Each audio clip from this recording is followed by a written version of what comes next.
Ito ang nakakagimbal na balita at pinag-uusapan ngayon sa mundo ng social media. Hindi inurungan ni Baguio City Mayor Benjamin Magalong ang hamon ni House Committee on Public Accounts Chairperson Terry Ridon na maglabas ng patunay hinggil sa kanyang sinabing 30 to 40% ang nagiging kickback ng mga mambabatas sa mga flood control at infrastructure projects.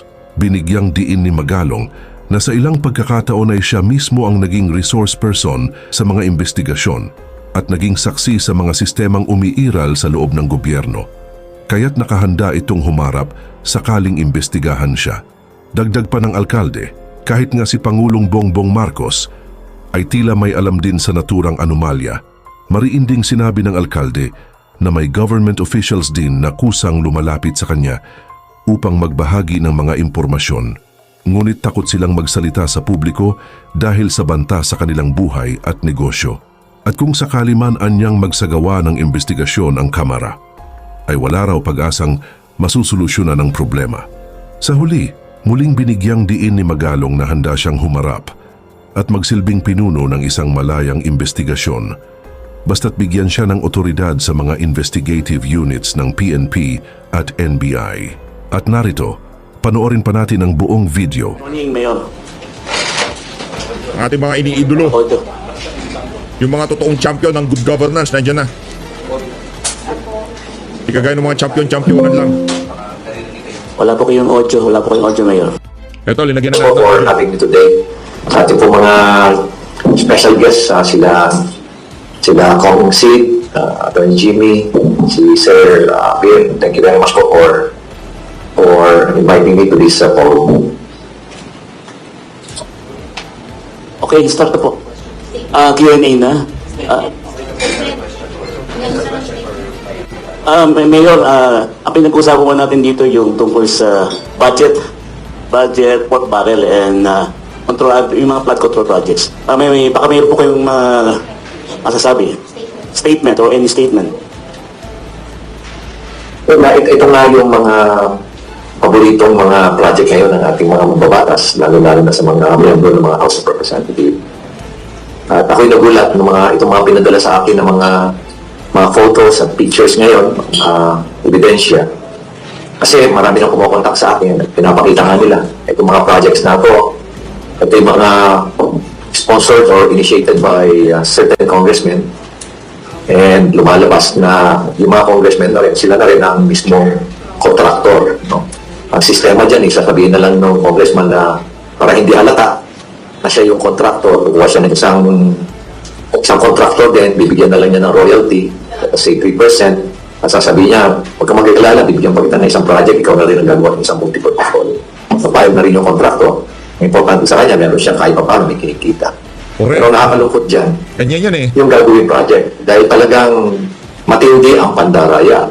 Pero nga kung picture dito na ang nakalagay sa program of work is a 12 meter or 9 meter pala naman na sheet pile. No? Pero nung nasira na yung embankment, pero lumabas na isang picture na isang sheet pile na ang haba lang is 1 meter. So, tinanong ko doon tinanong ko yung kakilala ko. Sabi ko, posible ba na baka naputol naman? Sabi, posible po mapuputol yan. Hindi po mapuputol yan. Ibig sabihin, dinaya na agad nila.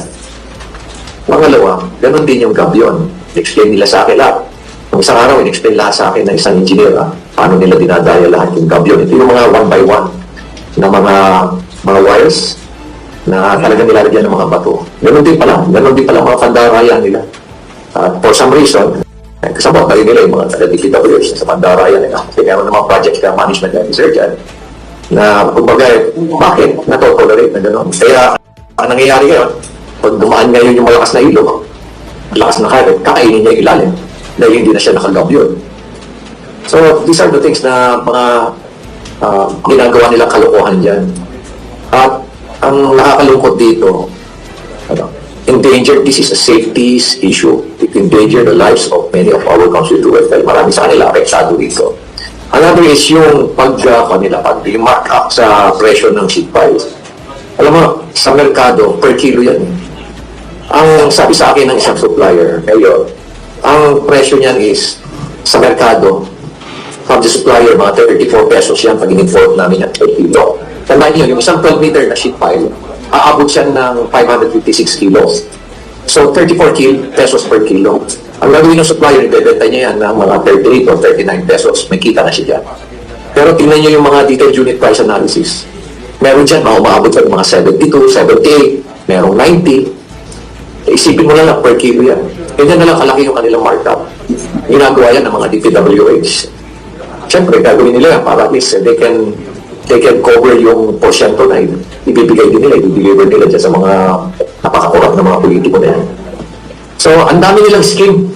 Napakarami nilang scheme. At ang isa pa rito is, itong mga mababatas, nagpapalitan din sila ng mga best practices nila kung paano lalo sila makapandaya. So, ito yung nangyayari na, matagal na nangyayari ito. At lalo tumindi itong kanaso for the past 3 years. Kaya kailangan na natin tultukan talaga at mabuti na at lumalabas na ang mga kalokohan nila. Saludo. So, I hope na Palakpakan mo muna natin yung mga nag-i-initiate ng mga ganitong klaseng galaw ha sa ating bansa. Kaya dito kay Congressman Sid Ungab, dito kay Attorney Ferdy Topacio, dito kay Attorney Jimmy Bondoc, palakpakan mo natin. Mabuhay ho kayo. tuloy-tuloy lang po yung ating kampanya laban dito sa korupsyon at itong pagtataguyod pa ng good governance. Maraming salamat po. Mabuhay ka. Attorney ay Mayor Benji. Tungkol lang ko sa pala si Sir Jigs, hindi ko siya Sana pagka nagpunta ako ng Baguio, mamit ko tong si Mayor Benjamin Magalong, ano ko to eh, idol ko to eh. Meron kayang kaibigan na Mayor, pati kanina. idol ko yan, idol. Siya sa mga idolo natin, idolo. Moderator.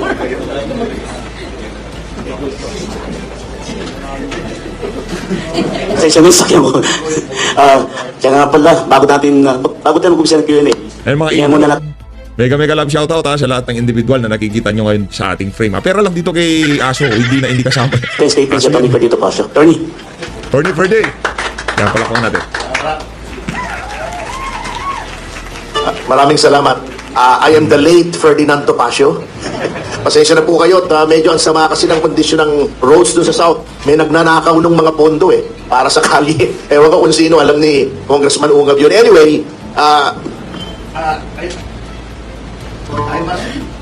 I must admit na hindi po ako competent dito sa pinag-uusapan, but I listened to the privileged speech of Congressman Isidro Ungab twice already. Hindi ko pa rin masyadong maintindihan. It's too technical for me. On the part of my functions lamang as spokesman of the PDP for the impeachment process, tingin ko ngayon naintindihan ko na kung bakit natataranta sila na ituloy itong impeachment. Baka hindi na kasi nila maulit sa February 6, 2026 kasi arami nang nakabantay yung pansuhol nila para pumirma doon sa mga congressman. Baka hindi na nila maibigay sa 2026 sa dami ng mata. Nandiyan na si Ping Lacson, nandiyan na si Sherwin Gatchalian na ipapublish. Wala yan, Attorney Ferdy. Yan si Lacson, di ako bilib dyan. Nasaan yan noong panahon ng GAA, noong 2025, noong nagsipuntahan dyan sa Korte Suprema yung mga katabi mo dyan, di ba? Nasaan siya? Wala, tahimik. 23. Sinabi niya, binibida niya, ang dami kong kaibigan sa Senado, sabi nila, ganyan. Yung budget na booking na ni na Congressman, ni Jimmy Bondoc, ni Jigs, yung mga insertion, nagalit na rin. Kahit pa paano, tinablan din after 3 years, ang kagalang-galang na Pangulo natin, ang tagal bago tablan, kasi may mga bagay na nakakamanhid na iniinom o tinitake, namamanhid ka, o wala akong sinasabi pare tumatawa ka, tumalab na rin, siguro natatakot sila na hindi na nila ma-repeat performance yung panunuhol noong 2025 para sa impeachment. Kaya natataranta sila, kaya heartbroken sila. At ang balita ko, yung mga 7-Eleven daw dun sa paligid ng Batasang Pambansa na ubos ang tissue sa dami ng umiyak noong na-archive ng Senado yung impeachment. So with that, ipaubaya ko na po sa people who are more qualified to discuss these matters. Salamat po, and thank you all for coming.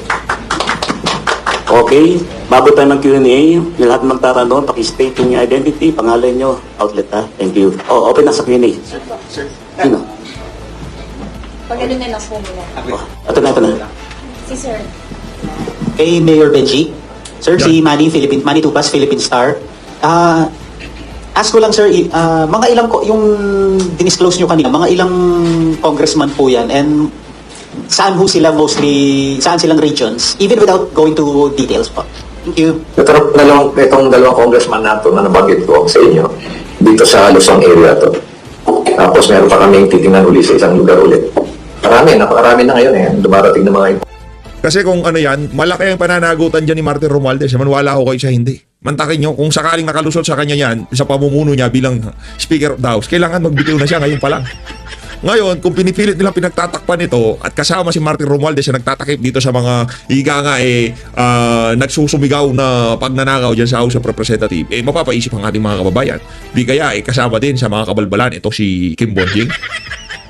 Pwede, di ba? Kasi kung ikaw di mo kinakastigo yung mga di umanong magnanakaw dyan sa iyong pamamahay, ang tanong dito, sira ulo ka ba? Hindi. Ang tanong dito, kasabot ka ba? Ganun yun. Information ngayon. Kaya naghihintay nga ako kung sino mag-iimbestiga so that we can provide all this information to sa investigating body. Nako. So sa ngayon, wala kaming alam. We're trying to inquire kung sino talaga ang designated na main investigators, investigator office, investigating agency. Pero wala pa naman. So naghihintay pa rin kami. Pero marami na akong nagpapadala sa amin ng mga iba't ibang mga information sa verification natin sa report. That would prompt the investigators and at the same time provide them the necessary lead para alam nila kung saan sila, ano yung focus nila. Correct. I've done this in the past, yung investigation dyan sa California, San Julian, 2015. And I was told by President Pino. At pinatawag niya kami mismo sa Malacanang at talagang verbally dinesignate niya ako as the lead officer, investigating officer dito sa anomalies. And in fact, during our first case, nakapit na kami ng 5 months sa first case pa lang. And we were flooded with a lot of information na nagilat na kami na hindi lang tip of the iceberg. Kung wala yung nakatip pa lang namin pala yung dulo pa lang ng isang pin. At ang dami palang kalokohan niya dito sa buong bansa. So, we started in last year sa Busan. Then we went to Bohol and then Legion area. Pero again, we were already flooded with a lot of information. Ganun din ang mangyayari dito sa panato. Once na nag-umpisa ang investigation, hindi mauubusan ng mga informasyon ng ating mga investigating agencies. Nako. Kaya sana magbukasan na talaga yung investigation. Dahil ang nag-imbestiga, nagulat ako, nag-imbestiga yung mismong House of Representatives. Nako. Para kung sinabi na yung criminal, imbestigan mo na lang yung sarili mo, alam mo yung mga criminal na ginawa. Labo, di ba? Ay, hindi ko naman sinasabi na puro sila, sila dyan. No. Marami rin dyan, matitino dyan, House of Representatives. Correct. Pero na-overwhelm lang sila ng mga sira. marami kasi may kalokohan dyan. Saludo ato.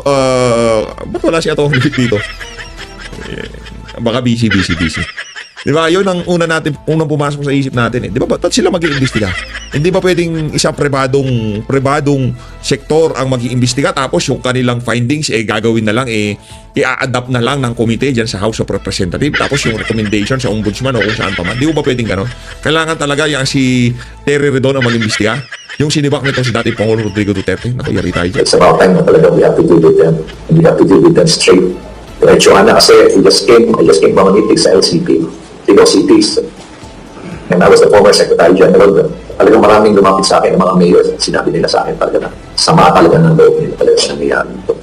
At pinanggit nila sa akin yung mga kung sino-sino ng mga politiko, na korap na politiko na pinapakit nila mga ginawang kalokohan sa lugar nila. And sabi nga nila, we're willing to join you. Kung sakaling patawag man ako sa House of Representatives. Just a follow-up, sir. Yung dalawang congressman na binabanggit nyo, incumbent sila, and do you have an information kung more or less magkano ang kickback nila? Thank you. Nako. Incumbent sila. In fact, tatlo na nga yan Nakalimutan ko lang palang bagitin na meron pa pala kami isa. Lahat sila incumbent. At matatakaw. Mga incumbent. Incumbent. Ibig sabihin pabalik-balik na lang sa House of Representatives. Yan, parang yan si Saldico.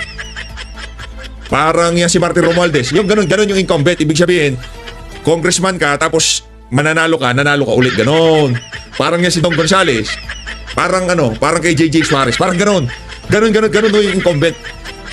Pero hindi sila yung tinutukoy nitong si Eddie naman pinangalanan. Kumbaga, nagbibigay lang ako ng halimbawa ng congressman ng incumbent. Sino pa ba? Incumbent. Yan si Benny Abante, incumbent na nanalo, talo na nanalo. Benny Abante, yan, ganun incumbent. Yung mga nabanggit natin, mga incumbent yun. Oh, yung nagagawa nila ng paraan yung pag-upo nila. Oh, mga walang yan. Hello. Hi, Mayor. Ivy Reyes from Billionario po. Dati rin po akong taga Baguio. I have two questions for you, Mayor. First, you ordered a third-party audit on a rock shed along Cannon Road. And when I used to live there, kahit konting ulan lang po, nagla-landslide sa Cannon Road. So, kamusta na po yung infrastructure development sa Cannon Road, sir? Well, that was my proposal doon sa council. Kasi ngayon, nag-withdraw ako doon sa nomination because I've been the chairman of the council, yung Bliss Development Authority. Kasi meron na kaming parang MMDA sa Baguio, no? And it lapsed into law in 2021. Unfortunately, for 2 years, almost 3 years, walang pondo. So ngayon pa lang, na-activate yung administration yan, yung executive management ng Bliss Development Authority. And 3 days ago, nagkaroon rin ng panibagong election for 2025 to 2028 at least, and I reviewed my nomination kasi tapos na ako eh. Ito naman, iba naman ang mag-take over there as chairman. At na-raise ko nga yan, let's just immediately come up with a third-party audit to sa body. And ang nangyari, nung sabi ko na let's immediately prepare a resolution and send it to PPWH, yung isang membro ng council na bago, sabi niya, kailangan pa pwede bang i-delay muna natin, ibigay muna natin doon sa committee natin at pag-aralan muna ng committee. Sabi ko, this is already a sense of this. We should act on this with a sense of urgency because this is a safety issue and economic issue. Impacted tayo lahat dito. Tapos sabi ng isang membro rin na i-deliberate na lang natin during the induction. So nagkaroon ng induction kapon, walang deliberation kapon. So mag 3 weeks na, napakabagal nilang mag-umaksyon. Hindi ko rin alam kung sino pinoprotektahan nila. Obviously, may pinoprotektahan sila. Ayan ang problema rin sa local government. Yung mga mayors namin, yung mga governors, kanya-kanyang protection din sa mga nakapakinabangan nilang mga kurap na politika. So, yun din ang isang predicament din ng local government. Kanya-kanya silang protektahan. Kaya, ako talaga I was really frustrated na napakabagal. Isipin mo, it's just a simple letter or resolution addressed to the PWH to conduct a third-party audit para malaman namin kung what really happened. Bakit ganyan?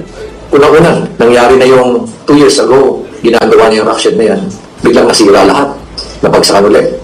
And this time, natapos yung rock shed, okay, ganun ulit nangyari, bumagsak ulit. Bakit kulang ang due diligence na ginawa? And so much money, I believe mga 250 million na nagastos dyan. And those are taxpayers' money.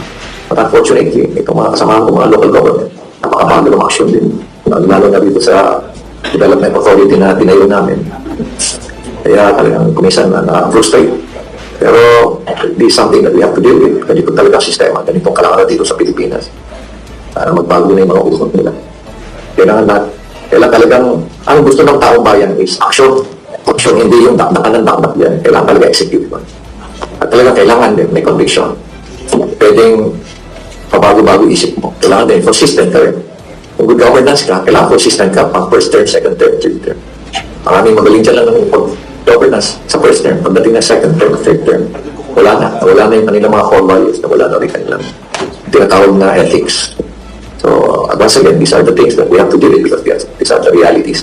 Ganyan na nangyari dahil we were just so silent about it. Kaya ganyan nag-deteriorate yung values natin dito sa Pilipinas, especially among the politicians.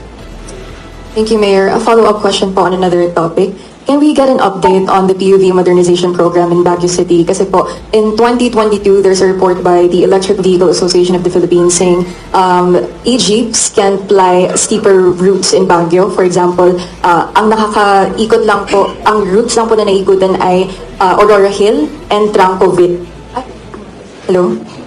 And na-witness ko rin po yun bilang tumira sa Baguio na sa main road lang po umiikot yung mga e-buses and e-jeeps. So can we get an update on that, sir?